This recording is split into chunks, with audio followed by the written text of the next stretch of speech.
Got the names I recognize in our waiting room. We've got a good representation here. This is exciting. Oh, Brooke, you don't get to mute yourself. You have to be talking too. Welcome all. We're glad you're taking time out of your um, afternoon or morning, depending on what time zone you're on. We'll share this again soon, but Julie and I are on complete opposite ends of the country. I'm in Florida and she's in California. So we're working across the nation here. So we are at 17 and why don't we go ahead and get started, Brooke? Let me go ahead and share Yeah. let me share the screen. Let me share that and oops. There we go. There we go. All right. Thank you, Julie. And thank you all for being with us today, whether it's your morning or your lunch hour. We're grateful to have the collaboration across the network of junior leagues as a part of the training collaborative. We'll do some quick introductions and then go through our plan for today's session, which is, all about, maximizing support from within and fundraising strategies for your league. So, just by way of background, Julie and I are both colleagues at CCS Fundraising, a strategic fundraising consulting firm. I am joining you from Junior League of Miami, as I shared earlier, and I've been with Junior League for about 2 years. And in my capacity at Junior League, I am currently on the nominating committee and leadership training chair. And we're grateful for the opportunity to share our knowledge and insights today from our experience as fundraisers outside of Junior League and talk with you about how we can apply them to the league. I'm going to toss it over to Julie, who's joining us from California, to do an intro on herself. Thanks, Brooke. I'm Julie Siebel from the Junior League of Orange County, California, coming to you from Newport Beach. Unlike Brooke, I've been in the league, I think, going on 35 years at this point in time. I'm a sustaining member. I hesitate to think what all I've done. I'm not going to run that resume through. But I laugh because when we think about why we joined the league, we joined the league for training. We joined the league for making an impact. But we also joined the league for making friends. And Brooke and I are a great example of we worked together, we connected and realized we were both junior league members. And even though she's in Miami and I'm in Southern California, it just goes to speak to the value of your junior league membership wherever you are. And we're excited to be sharing this material with you because we know every league is struggling with financial efforts and fundraising, and we want to see if we can simplify it and maximize it for you. All right. So Julie gave a nice rundown of what we hope to accomplish today and why we're all here. But to make it super crystal clear, today is all about understanding, and talking about why it is that we donate, why it is that we're here, and caring about Junior League to begin with. We want to understand, who our donors can be, who are our best people to ask for gifts to support our league's missions. And then we're going to talk through some practical ways to ask for gifts, which we know sometimes can be scary if you've never done it before. In reality, it's just about telling your story and putting the ask out there. And then we want to make sure that you leave today's session with a good understanding about how to prepare for your role. It's worth noting too that, the fact that you all showed up here today is just affirming your commitment to the training aspect of Junior League, as well as thinking through financial stewardship of your league, because that's what fundraising is all about. And one of Junior League's values, of course, is leadership. And so understanding fundraising, learning about this topic, sharing your own experience in this topic. Please use the chat liberally if you have ideas or tactics that you want to share. This is how we all lead as individual contributors and are stronger together. So thank you for being here today. So to get us kicked off and warmed up, we always like to get the room moving, and some of you in the chat are sharing a little bit about your background and offering your intros. Please keep doing that.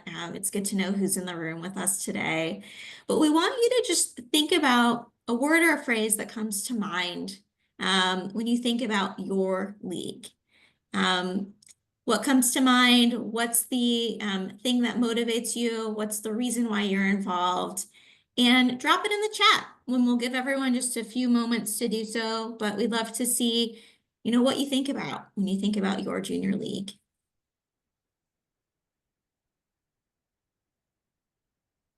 Diverse. Thanks for sharing, Heather. Small but mighty. I love that. Which implies that you're able to accomplish a lot and make a big impact through limited number of resources. Fun, inclusive. Love the sisters, right? Those that you can connect with, build relationships with, bond over shared experiences. Collaborative from Mallory, a fellow fundraiser in the room. Engagement, growing. These are great. And fundraising certainly helps with growing. And so, keep the chat flowing, keep it coming. But we want to just call out that, these are your motivations. These are your reasons why you showed up today, why you're in your league, why you continue to pay your dues, why you volunteer. And that's part of your story. That's your motivation for being in the league, but it's also your motivation for giving to the league as well as an individual member. So keep that front in mind as we go through today's training, because that's your motivation. And if it's your motivation, it's definitely the motivation of others. And so that when you go to them and you ask them to support and be a part of the league, or donate to your fundraiser or donate to your giving day, that's where you should lean in. That's the story that you can tell when we talk about donor motivations. So on the next slide, Julie and I are data nerds, and we like to understand the facts and the figures and the statistics behind the strategies that we recommend when it comes to fundraising. So for any of you who are not as familiar with fundraising in the world of philanthropy, there is tons of research and data out there on the state of philanthropy, as well as why donors give and how to give as well. And so what you're looking at here on the page is a snapshot from an annual report that comes out called Giving USA, which covers the state of philanthropy, and it's put out by the Lilly School of Philanthropy in Indianapolis. And I know that we've got some Indy folks on the line. I saw that in the chat.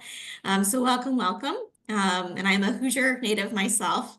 And so, what we're looking at here is, who are the donors? And many of you make up the largest category on the screen in this pie chart, which is individuals. So 67% of all donations that came in 2023 were from individuals. We want to do a little myth busting here, because a lot of times when people think about donors to organizations, they often go straight to thinking about corporations, and you can actually see that's the lowest piece of the puzzle. It's growing over time, which is, encouraging to see. But truly, the backbone of most fundraising at organizations comes from individuals, just like you and me and Julie and everyone else on the line. And so that's, again, why it's important to understand what's our why, what's our motivation. We also want to call out the staggering number you see on the screen, which is over $557 billion was donated in 2023. The headline here is that people are generous. People want to give. They want to give back to their community. And we as junior leagues do have funds that we can spend because of the fundraising that we do, to invest back into our communities, to invest into the training programs that we have. And so fundraising is essential to our operations and fulfilling our vision and mission. We also want to just do a little bragging here to say that research also shows us that women are also much more generous and give more frequently and at higher levels to charity than men. So when you think about, your members and those in the junior league, the members are your best donors, right? We'll talk more about this. But we are all generous, we care about our communities. We're here for a reason. And we are the prime individuals to be giving to our organizations. Things that motivate us typically, as women would be that we've got empathy for others. And that's, kind of the pull at the heartstring, the tug at the heartstring, right? So a lot of times in fundraising, we recommend storytelling in an inclusive and in a just way to really help explain the impact that donations are doing.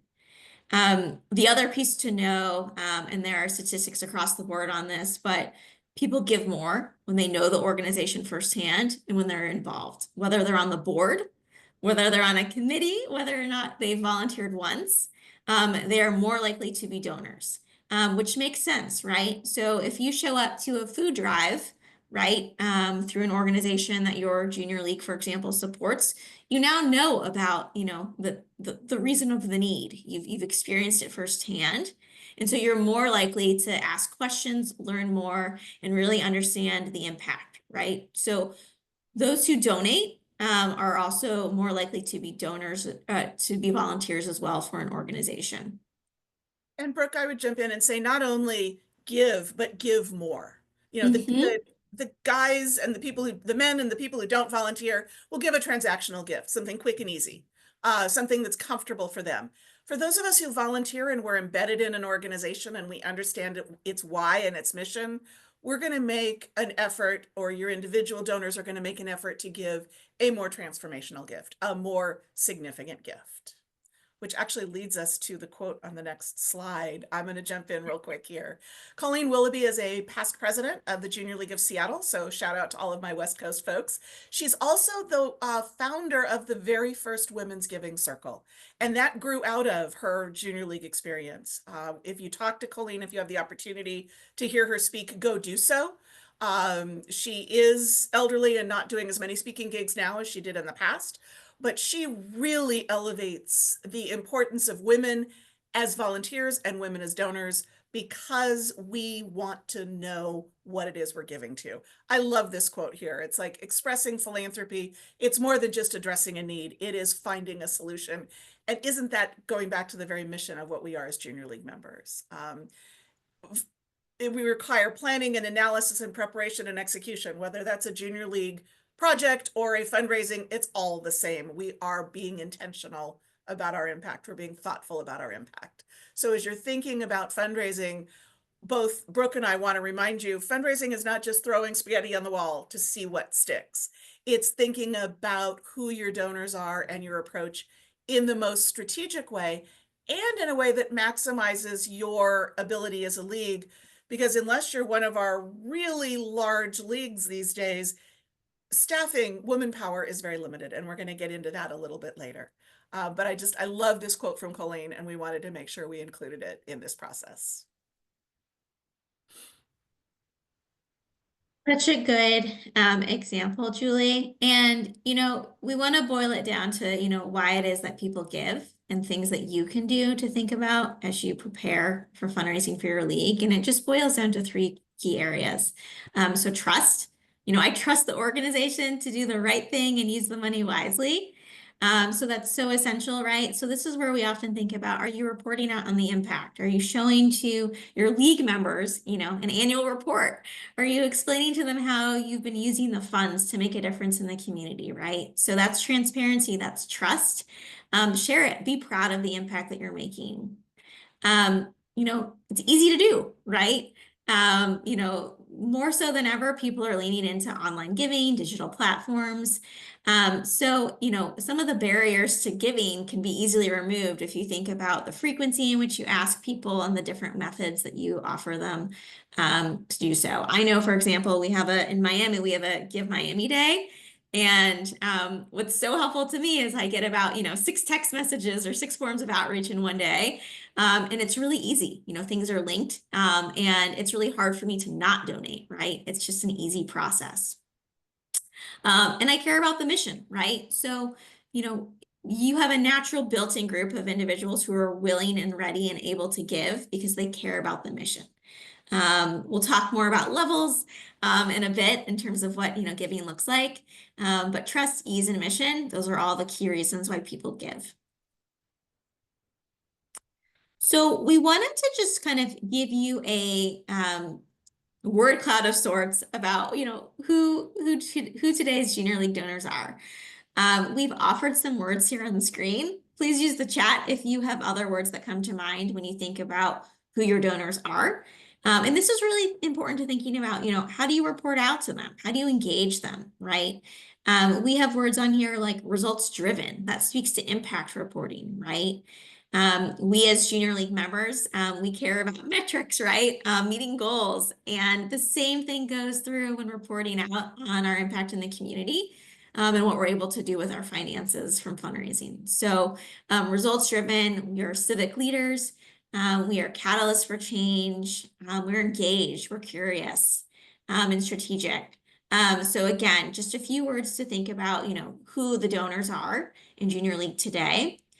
And then, we do want to call out that, when you think about who's most likely to give, who are some of the best people from within your organization, because this is all about maximizing support from within, think about sustainers. Julie's a sustainer. Yep. She's been in the league way longer than I have. And, she's had way more experiences. She's seen the value over time and she's stuck with it. She's interested, right? The key here, though, is engagement, right? So you want to think about how do we engage our sustainers? How do we ensure that even those who are active but haven't been on a committee in a while, how do we keep them engaged so that they can see the mission in action?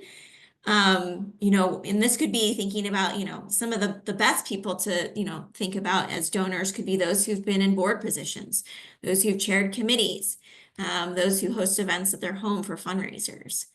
Those who are serving as mentors or advisors. These are all great ways to get people engaged and active, and good indicators, as we talked about earlier, of those who would be most interested in giving. Julie, anything you'd add there, just, speaking from your own experience? Well, I'm going to add, going back, I've been in the league 35 years. Part of the value of being in the league that long is that you can have good years that you're really involved and years where you're not involved. And I noticed as I was admitting people that Kara Williamson from my league, who is our fundraising chief, is there. And she's done a really good job engaging me after 2 or 3 years where I was at a distance and I just didn't have time. So she recognized that my engagement is helping out with trainings like this, advising. I don't have time to sit on a committee full time right now, but I am engaged. And so shout out to the Junior League of Orange County for saying, all right, you've been around a long time. You had a break for a couple of years. Let's find a way to get you back engaged. And dues are due. And when dues are due, you also have that chance to make your gift to the annual fund. And don't forget your sustainers, but also please don't make the only engagement you have with your sustainers asking us for money, because we're not going to give if the only thing you want from us is money. If you want to give us a little break and then encourage us to come back and help out in whatever way our lives allow, that's going to be helpful too. And we're going to get into a little bit more of those strategies as we go forward. So we want to talk about getting the gift. And we know that you can just make an ask, but how can we do that strategically? We want to take just a second and talk about the 3 different types of giving. Now, those of you who are trained fundraisers, you can take a break for a second, check your email. This is a very traditional image that we use. We want to think about those annual gifts. Those would be either, you add a little bit of money to your dues or the events that we have, or the ongoing everyday small gifts. And that's where we start as fundraisers, as Junior League members, identifying where potential additional donors could be. Those annual gifts should happen no matter what. Every year you want to get people giving. Then your major gift is who is giving you an annual gift who could, in addition, give you a one-time opportunity, maybe a sponsorship, maybe underwriting something a little bit bigger. So it's not an either or, it's an and. So can they give you an annual gift and a larger gift?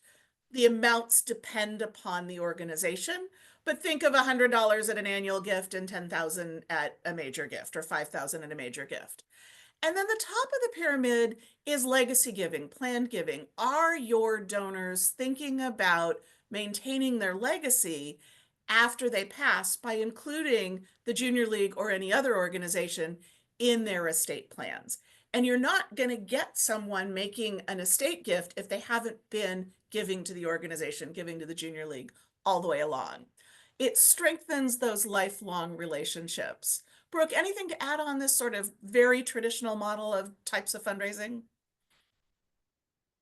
I would just say that we recognize that every league is probably in a different place, in relation to how this works. Some leagues probably have larger endowments than others, but these are all, different ways to increase donations over time. And we know that some of you have donor databases that are pretty savvy, and it would be interesting to take a look, if you're on the fundraising committee or you're just curious about fundraising, to do an export of all your gifts and do some quick analysis to understand, how much of our revenue comes from these various types, who are some of our most consistent annual donors over time, and could some of those consistent annual donors who've been giving for years and years and years, would they ever be somebody that we'd want to approach for a major or planned gift? And I would add that we have a lot of resources within all of our own leagues, and chances are every league has a member who's a lawyer who does estate planning. And could she offer an estate planning seminar? Because what we find at CCS is if you ask someone if they've included an organization that we're working with in their estate, 5 or 6 times out of 10, they sort of sit back and say, no, and I need to. And then 2 or 3 times they're like, oh, yeah, yeah, it's already in the estate, which we didn't know.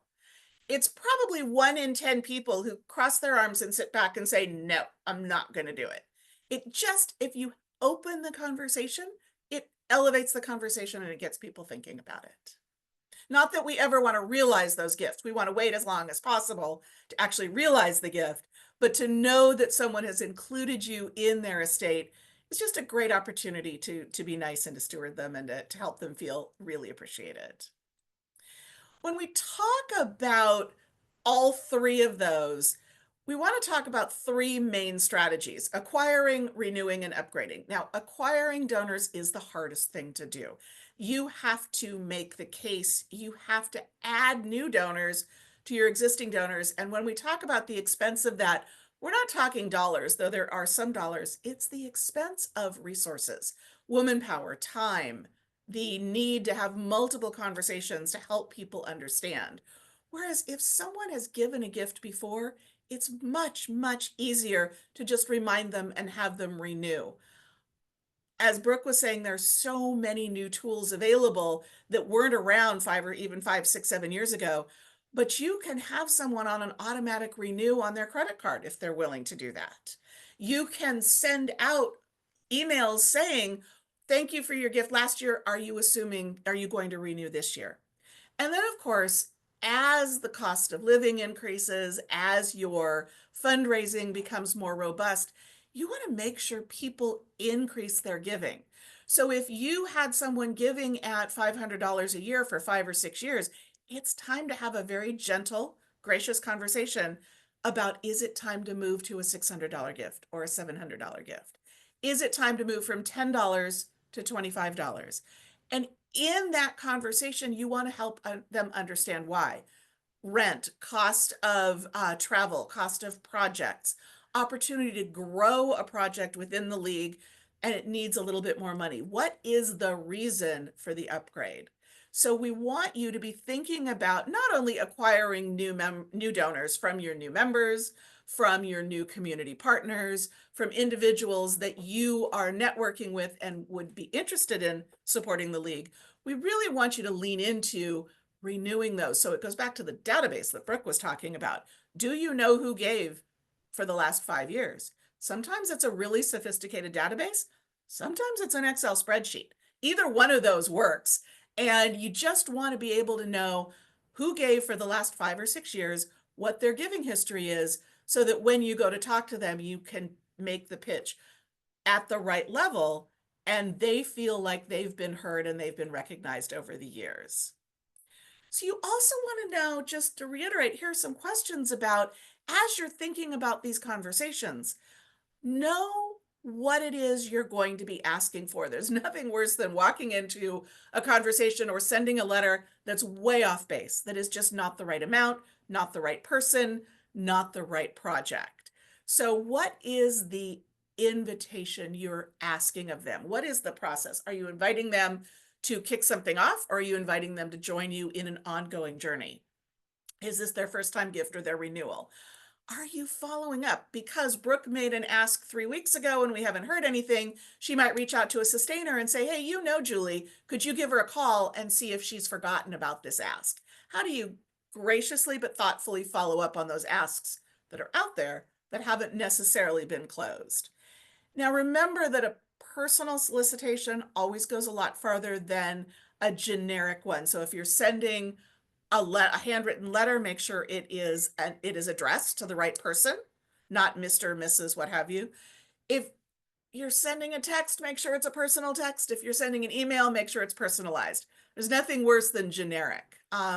Brooke, anything to add on those questions and how to be thinking about it? Yeah, if you can always add in, think about, when you're asking for a gift, always think about the stewardship opportunity. The best thing that you can do is always think, which Julie has pointed out, but always lead with thanks and gratitude, and understanding what motivated them to give in the first place, right? Because as Julie noted, we never want these to feel like transactional relationships. And we just wanted to pull up here, there are a variety of different ways you can ask. It's just we wanted to reiterate asking more personally. Now, first-time donors and major gift donors are probably the ones where you want to have a face-to-face conversation or a phone call or a Zoom call.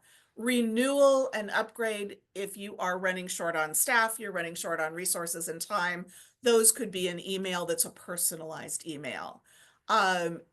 Impersonal letters, how many of us get those in our mail still? How many of those get those in an email? And in my case, I am legally Julia. And if I get a solicitation letter that says, Dear Julia, I know they don't know me. So you want to make sure that that as personalized as possible.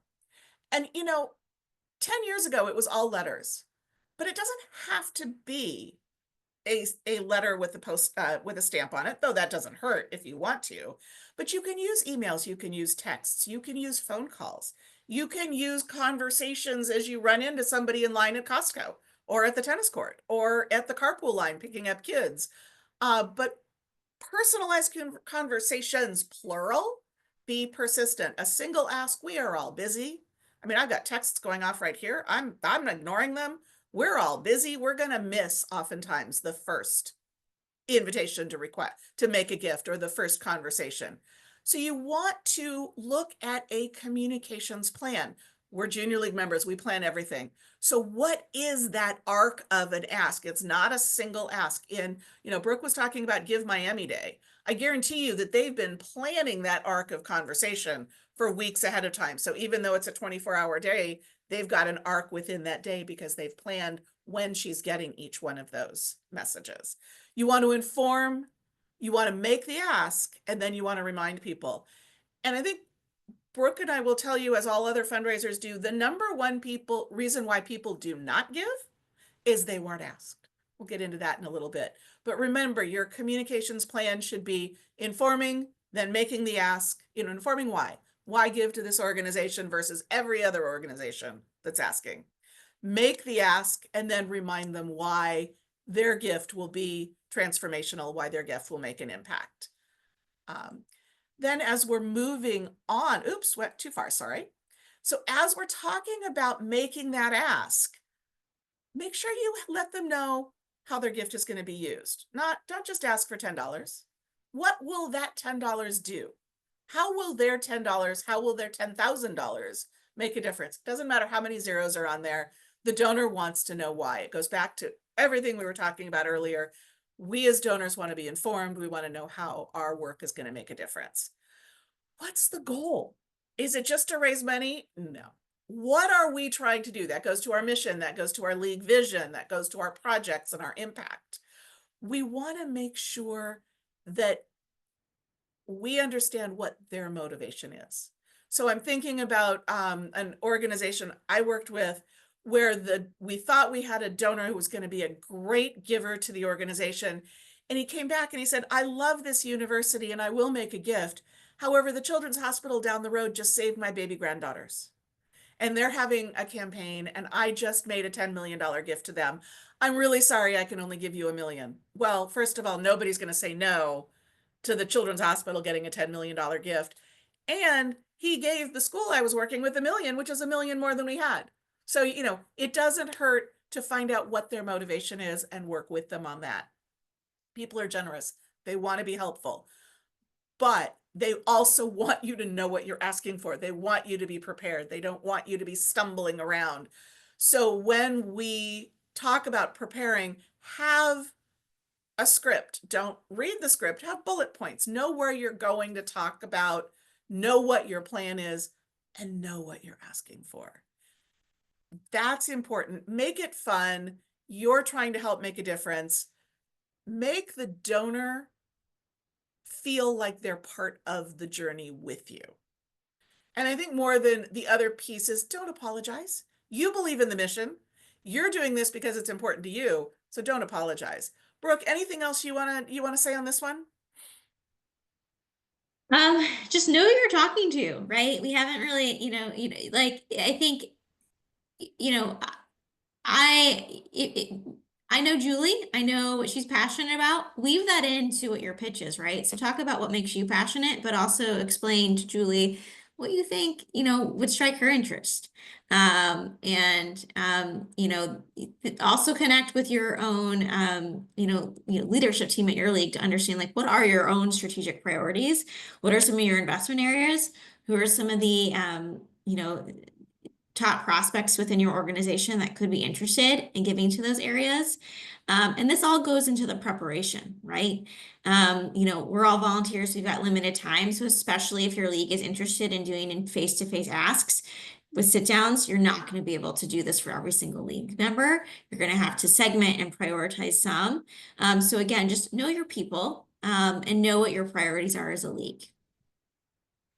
And bottom line, just ask. The worst anyone's going to say is no.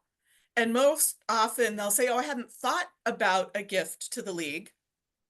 But since you asked, let me think about it. And then go back to what's the passion? What would be their interest? Who are they? What's motivating them? So just ask. The worst someone's going to say is no. And we've all heard that before. And And then sometimes oh, sorry, go ahead, Brooke. Oh yeah, I was gonna say that the favorite thing that Julie and I like to think about is sometimes no doesn't mean no forever. It just means no, not right now, or no, not to this initiative, or no at this level, right? So understand why they're saying no. If they say no, it's just as important as anything else. Some of our junior league donors don't want to give to the annual fund, but they do want to give to an event, or they do want to give to a specific project, or they want to give to the renovation of headquarters. And that's fine. You know what? That's all money that we can use in one way or another. You'll find community partners also will be much more interested in giving to one area than another. So find that out. And then, of course, gratitude, gratitude, gratitude.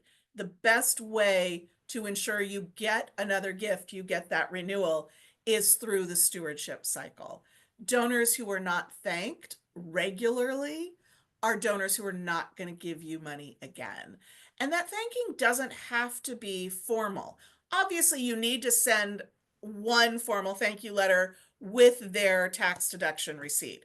But beyond that, is it a flower at a general meeting? Is it an email thank you? Is it having a board member or a first year active handwriting a thank you note at some point in time? Over the course of the year, think about 6 or 7 different ways you can say thank you that are quick and easy and make people recognize that they have been appreciated. Brooke, anything on stewardship? Sometimes it takes thanking somebody, 7 to 8 times. Again, research has been done on this, to lead to the next gift. So you can never say thank you enough. So all members are fundraisers. Brooke, I'm going to throw it back to you. Yeah. So Some of you on the line probably are professional fundraisers. Some of you may sit on your fundraising, or financial stewardship committees at your league. Some of you just may not know a thing, and are here because you want to learn more. And that's what the league is all about, is having safe spaces to try new things, and explore different career fields, and engagement opportunities. And so no matter what level you're at, everyone has something to contribute to fundraising.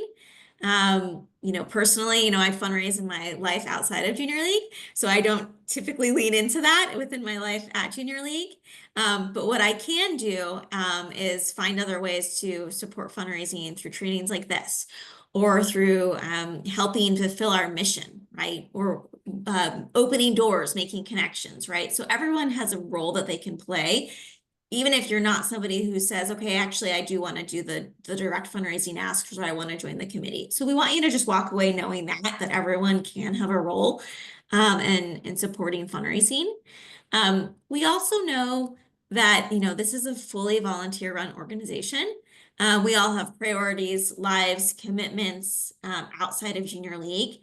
And so the ability for fundraising to happen, or really for any of the programming to happen, isn't quite necessarily consistent, right? From what you might see if this was a fully staffed organization. And that's just something to keep in mind, right? This is a limited hands-on, support opportunity. And so, more of a reason than anything else is, to be strategic, smart, and thoughtful and efficient with any strategies you do for fundraising, right? Yes, you could be a really savvy Junior League and have a lot of resourcing and decide that you want to have, every year of class members in the Junior League get a different custom appeal, right? But that may not be necessary, and it may not be something that you've got the woman power to do, and that's okay, right? So be smart and thoughtful about what you're able to do as a league when you're putting together your fundraising plan. We also know that, this is just kind of an uncertain climate right now, as are many years, historically speaking. We also want you to just know, and in general, when we at CCS and when institutes like, the Lilly School of Philanthropy look back at trends over time, giving continues to remain strong, and it follows the ebbs and flows largely of the economy. So just know that people will continue to be generous. The best thing that you can do is ask, make a case for your mission, and explain why you need support, for Junior League to carry out your programs and initiatives. And so when you think about, setting goals, for this year and for next year, we always encourage you to think about, all of these factors at hand. What did we raise last year? What did we raise the year before? How does our membership look compared to these other prior years? Are we on track to meet our goals this year as we're setting goals for next year? So asking some of these critical questions, probably collaborating across your, financial stewardship committee alongside your fundraising committee and your executive leadership. Those are some of the key players to have in the room as you're thinking about how do we set goals that are achievable for our organization. And I think the only other thing I would throw in there is remember that if you happen to be sitting on one of the non-finance or fundraising committees, you're running a project, you're doing membership, you still can help with fundraising. And in fact, you can tell the stories. So you want to make sure that even as you're looking at the limited woman power and the need to fundraise, think about where those other resources are in your league. Somebody who's the chair of a project should be ready to tell her story. Somebody who is running the first year members committee, the provisional committee, should be ready to tell the story and to find some provisionals who can talk about why they're joining. Julie. And so, we've hit on some of this already, but engagement is everything when it comes to fundraising. And so, we won't go through this all in detail today just for the sake of time. But we'd encourage you to really understand the stories of those in your league and why they donate, and why they're a volunteer. All of that helps drive giving. And those stories have a ripple effect as you think about growing your league. We know that, you specifically have a council that helps with this, but that doesn't mean that other members, as Julie noted, can't help out with fundraising. Everyone has a role to play, whether or not you're in a formal role or not. We're just thrilled that everyone is here today and has some sort of interest in fundraising because that's a place to start. Especially since we know that, there is limited bandwidth and capacity of those who are in leagues. Julie, anything you want to add? I think that's it. I like this Yeah, slide. I like the woman power slide. you're stronger than you think. So again, this is a place to try out new things. We know why members volunteer, right? They were asked to do so. So you can certainly ask others in the league, hey, would you ever help us with fundraising, right? I know at our league, sometimes, the fundraising committee is the one that typically doesn't get the most people raising their hand and volunteering for it. So sometimes that takes just a gentle push to ask people to say, have you ever thought about this? You have a lot of transferable skills that, we could have you lean in here, right? You're good with people. You're a great storyteller. You remember things about people. I've noticed that when you walk into a room, you remember, their life story, right? These are all signs of those that you might want to think about in terms of those to consider, including those who are good with tracking metrics, financial management. So if you're feeling like you're short on those who are interested in serving in these roles formally, just ask.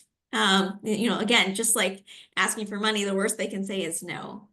And then again, volunteering, think about, those in your league who want to make an impact, want to have a commitment to the league.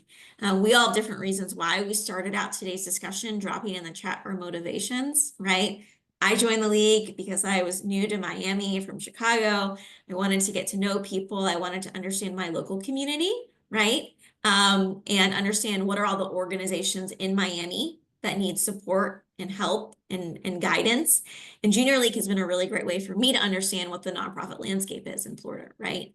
So that's a little bit of my why, right? And so for me, understanding the impact, for example, about what we're doing at all of our partner organizations is so important for me when I think about my own personal giving to Junior League. I want to know the impact that we're making in the community, but I also want to know the impact of the training that we're doing for the women in our league as well. So we all have different reasons why. Julie, want to share your why? I joined because my mother and a friend of mine told me it was time. I was going into graduate school and they decided I needed a balance between full-time graduate life and something else. So I joined the league while I was also starting a PhD in history. And along the way, found not only that balance, but found my doctoral dissertation. So I looked at the legacy of the junior leagues and the role that our league members have had over the years on our community. So for me, I stayed not only because of everything Brooke said about, career advice and friends and networking and training. I stayed because I found a personal passion that linked my academic education with my volunteer work. And that to me was an unexpected benefit. And it certainly continues to be so, which actually takes us to, if you've ever been in a presentation with me, I can't do it without at least one historical slide. And I told Brooke we had to do this slide, and she was very gracious. But when you think about our league and our legacy of over 125 years, we are a bold organization, and that is best described by the story of Eleanor Roosevelt as a young 19-year-old in 1904. She had been in a relationship with her aunt where she stayed, who was abusive. She was very shy. She did not feel comfortable in her environment and within her community. And then one of her elderly male relatives condemned the brand new Junior League of the City of New York, saying those girls are entirely too bold these days. And Eleanor decided she wanted to be bold, and she joined her fellow Junior League members in New York to learn how to be bold. And look at where that took her. By the time she retired at 92, she was speaking on the floor of the United Nations. She was a bold member. So I think when we think about our training opportunities and our impact and our need to support them with fundraising, be bold. Be a good volunteer who's willing to ask the tough questions, make yourself available, challenge yourself to do more because you get out of your junior league experience more than you put into it, really. If you put a lot in, you get a lot more out of it. And in terms of fundraising, the more bold you are, the better opportunity you are to get a yes. Anything you want to add to that, Brooke? Um, you know, we often like to say, Julie and I often like to say, don't make up the mind or the decision for somebody else. You never know what they want to do or what they could do. So be bold, be visionary, make a strong case, and sometimes you may be surprised about how somebody wants to invest and support and truly joyfully give to help Junior League.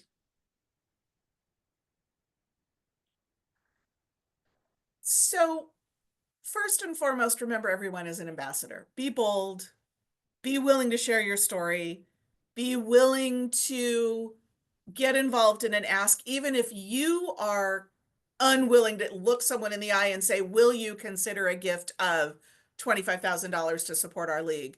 You can still be part of that effort by sharing your story, whether it's in a formal setting or an informal setting.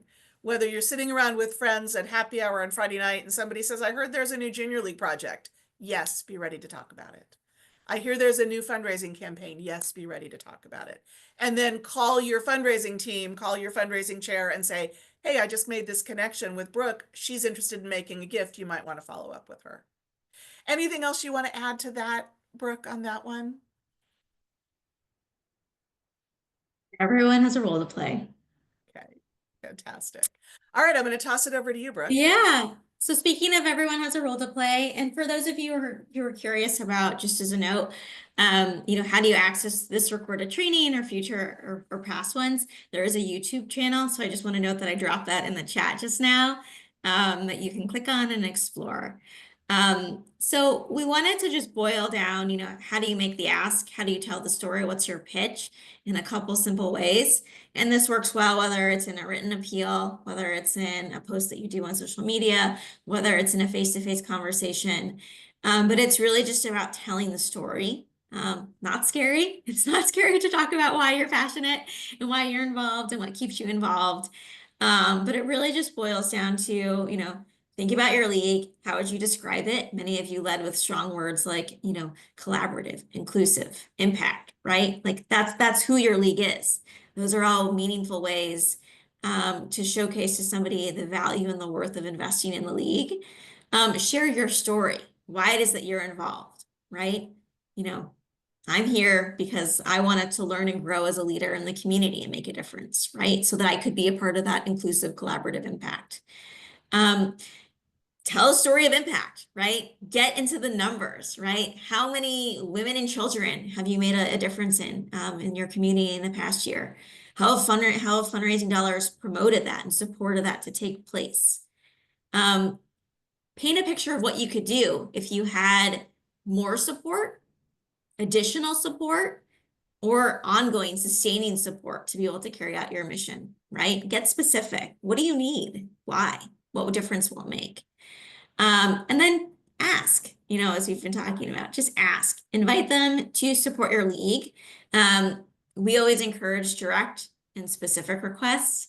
Don't just say give. If you can give a specific amount or a range, or remind somebody of what they gave previously and ask them to give again at that same level or up it slightly. Get specific where you can. And it's always best where possible for you to ask others to join you, right? I gave this year at a level above what I gave last year because I've seen and I've experienced the value firsthand. And this is an investment in myself and an investment in other future women leaders like me, right? So personally invite others to join you goes a long way.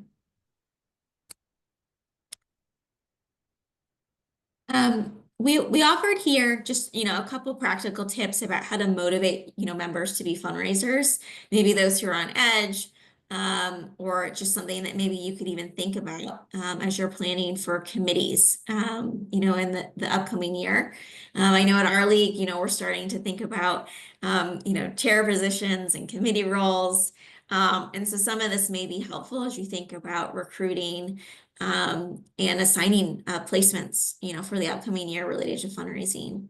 But the best thing that you all can do as leagues is set your members up for success.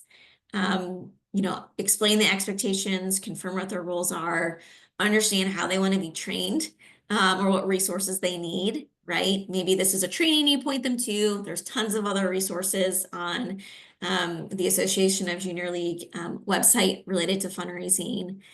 Offer to do role playing with them, right, as needed, map out that annual plan of how you're going to reach your goals, but set them up for success, right?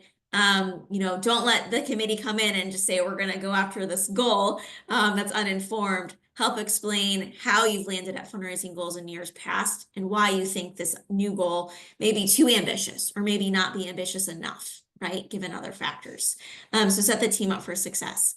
We also think that, when it comes to, just the role of actually asking for gifts, if your league is one in which, you want to encourage that your committee members who are supporting the fundraising are actually giving above and beyond themselves, set that expectation up front. So that they know what they're signing up for, right? Just to the point that we shared earlier about, it's a lot more effective to say, join me in the giving to Junior League as well. Julie, anything you want to add here? No, I don't think so. Let's just go on to this last slide, and Yeah. it sums everything up beautifully. Yeah, so we wanted to just end with a couple points for you all. Um, Never make assumptions. A no may not be no, not right now, or no, not to this cause. Everyone has different seasons of their life. Maybe they are unable to give at a level that they had previously given, and that's, okay. We, never make assumptions. Maybe they have other causes they care about and are prioritizing. Ask people to give, right, where you can. Direct and personal is always best. All gifts of all sizes matter, whether it's a gift of $1 or a gift of $1,000 or 500,000 or 1 million. All gifts make a difference. Show impact. Explain, how their gift makes a difference and how it has made a difference. Create some time-bound, opportunities where possible, because sometimes asking for gift is sometimes the easiest part, and closing the gift and actually getting the gift is the most challenging. So create a sense of urgency, follow up once a request has been made, so that you can finalize somebody's commitment, and then always thank. Thank at the start, thank at the end, thank in the middle. You can never say thank you too much. This may seem old school, but I was just talking with an organization yesterday, and the handwritten thank you note still goes a long way. Even in the world of texting quick thanks and sending email thank you, a handwritten thank you note, it's becoming few and far between these days, and it truly makes a difference. Really, truly does. I also want to go back to that assumption. Don't assume that there's no money there because you haven't asked. And I'm thinking about, in my role as a past governance leader with AJLI, I was doing some traveling around, and I was talking to a woman at another league that shall remain nameless, who I know her family is incredibly philanthropic from my work at CCS. We were having a great conversation, and I asked her why she, honestly, transparently, why she only gave 10,000 a year to her league.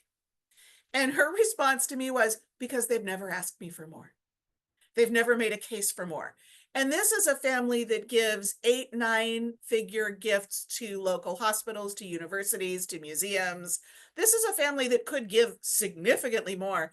And she smiled and she said, they asked me for 10,000 and I give it to them. Now that league was assuming that's all she would ever give.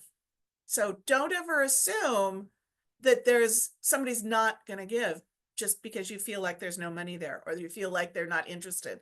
Make the ask, make the case, Put yourself out there, be passionate, find out what their passions are. You're not going to lose anything by asking. With that, we've got about 5 minutes left. I think I'm going to stop sharing, Brooke, so that we can open it up for any questions or discussion from the group. Anybody has any questions? Hey, Kara. Hi, Julie. Good to see you again. Thank you to you and Brooke for this really helpful training. And Julie, I know I'm lucky enough to have you to have helped guided me in some various aspects of our capital development council here. Um, I love the idea of really focusing on our internal membership and the 8+ sustainer group. I think that's important.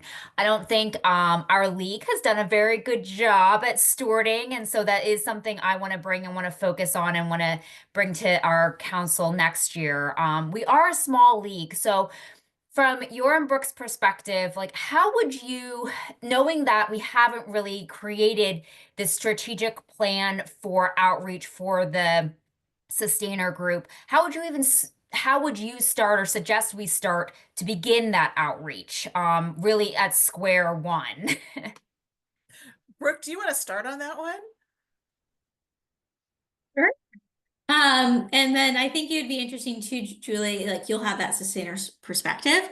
But when you think about square one, I would think about start with your capacity. How much bandwidth do you have, right? So just think about, what your capacity is to do outreach. But we would suggest probably take a look at, your donors to date, who are some of your most generous donors who've given, who are sustainers.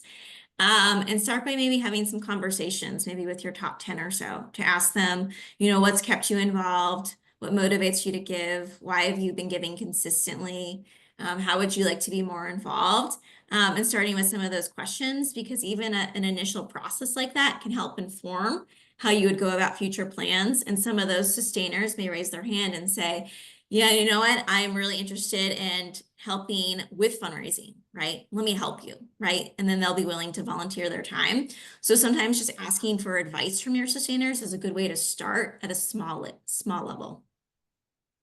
And I would add to that, not only Kara, I know we're small, but I know we've got a number of other small leagues on here as well.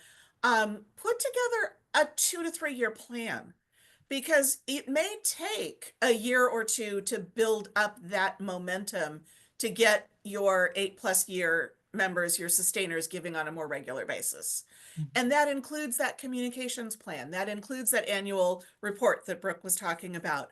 That includes sharing stories so that those of us who are 8+ years are reminded of why we were active members on a regular basis. I think the other thing we want to talk about is it's not a one size fits all. You're not looking at one message to all sustainers. You've got variations on community, on culture, on experience that you want to see if you can tell that story, which is why Brooke's, suggestion of try and find some sustaining members who've given themselves, who are willing to tell their story and willing to get involved, makes it more nuanced, makes it more personalized, makes your prospective donors see in the sustainers themselves, or see in the sustainers who are having the conversations, a reason why they'd be willing to support as well. I love that. Thank you. And you've got my phone number. You know where to find me. Oh, I will. Anyone else have any questions? I'm looking around to see if anyone else has come off mute with a question. Wonderful. Well, we are at time. We want to thank you all. And as soon as Sandy gets back, she will post this online on the YouTube channel. Thank you all for joining us. Thanks all. We appreciate it. Have a good day. Bye-bye.